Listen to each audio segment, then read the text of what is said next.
So guys, may nakita tayong pera guys. Bali worth 34,500 to guys. Ito sa sir, oh. Dalawa kami nakita nito.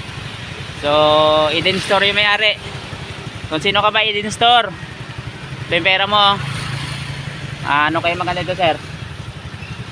Yan na natin sa police station. Tara. Police station muna kami guys. Dali namin to. Ito. 34,000 to guys. Malaki lang ang pera to.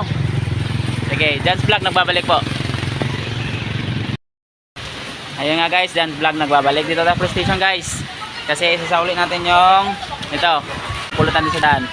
Along the road po sir, mga guys, sa Tamburong Manok-Manok po na nakuha. Nadaanan ko sa daan. Kawawa yung may-ari na to guys, tignan mo. 34,500 po yung laman nito. So, dito tayo sa police station. Magpa-blatter po tayo. Samahan nyo ako guys, samahan nyo ako.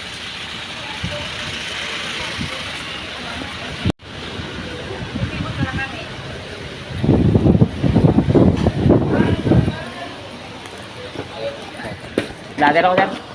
Tulobo lang na lang. Nakikat sa may ba? Sa may tamburong to na? Tamburong. Kalipur ang pala. Dako na kwarta daan? 34,000? Nibigit sa kasada? Bayad na. Ana. Iyon lang yung mga concern. I-vlog ka na ba di eh? I-vlog ko muna eh.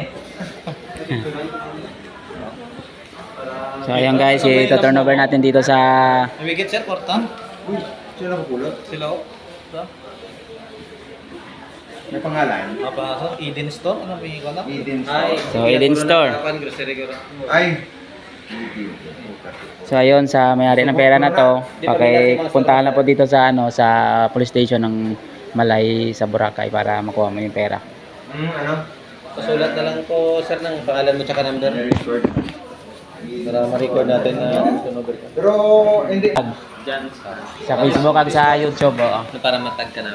Sige. Salamat sir ha. Dahil ako sir ha. Oh, thank you kita. Okay. Salamat kinisang nagiya sa imo. Sige. Na-blatter na natin yung yung perang nahulog at napulot natin. So, pasok na tayo guys. Late na tayo. Kaso may map sa labas guys. Sigurado mahuhuli tayo doon guys. So, ayan. Sama na tayo guys. Samahan nyo ko. Update. Kasi sir, kasama ko. Ayan.